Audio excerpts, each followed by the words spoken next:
Hey Bill, I have changed all the assignments over here in this area. Chapter 1 I didn't touch, but chapter 2, 3, and so on and so forth, I changed what assignment number they are, and then I just said, um, if you have the ebook, then click on um, the textbook ebook link on the left, which is this one right here, and then say click on chapter 7, for example, if this is the chapter 7 assignment, then scroll down to the business scenarios and case problems. And then I made a 30-second video, which is right here. They cut and paste that into their browser, and I've showed them exactly how to do that. So I've just repeated that for each of the chapters down over here.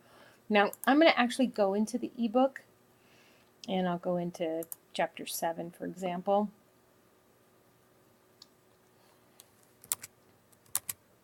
Now, if this does not open up, then it could be that there is a pop-up blocker problem, and I will put a link right here on how to solve the pop-up blocker. But since my pop-ups have been enabled, then it just opens right up into here, and each of the sections will be here. If there's a double underline here, that just means that it's a definition. The students can highlight things like so. Move on to the next page. They can highlight in different colors if they want. They can even have the text read to them, just a small passage, or the whole thing. In theory, if all firms strictly adhere to the goal of profit maximization, resources flow to where they are most highly valued by society. Okay, so Corporations. if they want that read to them, they can. Of course, they can just click on here and it'll read the whole page to them. So those are some of the things that they can do. They can also bookmark by doing such. Okay, so, and I can explain this in the student video that I make for them, but I just wanted to let you know. You can also add your own content, but I think that for now we're just going to use the ebook as it is. But just know that if you had a YouTube video you wanted to throw in here about ethics, you could do that. Okay, I'm now going to click this little X up on the right hand side, and that's going to take me back to, we call this a learning path. These are all the things that you could potentially do in MindTap. There's cases, there's worksheets, there's brief hypotheticals. Now, I do not have time to go through each of your exercises and assignments and say count, and make those practice. I just don't have the bandwidth to do that.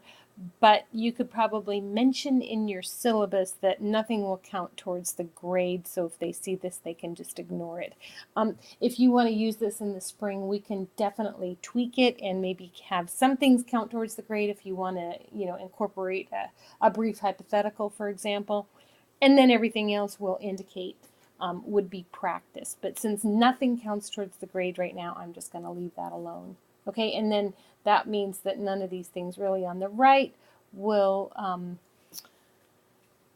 apply, because you can see grades, and grades can transfer to Blackboard and so on and so forth. But one of the advantages of using MindTap is this thing called adaptive test prep, and this is for the students, and the students would be able to create their own sort of practice tests that would prepare them for any kind of an exam that you would be giving them, which I'm not even sure you're giving them exams, but potentially they could study for them. So here it just asks me if I want to create a new test, and maybe I want to do it over chapter 7, and these are the sections that I know you've covered.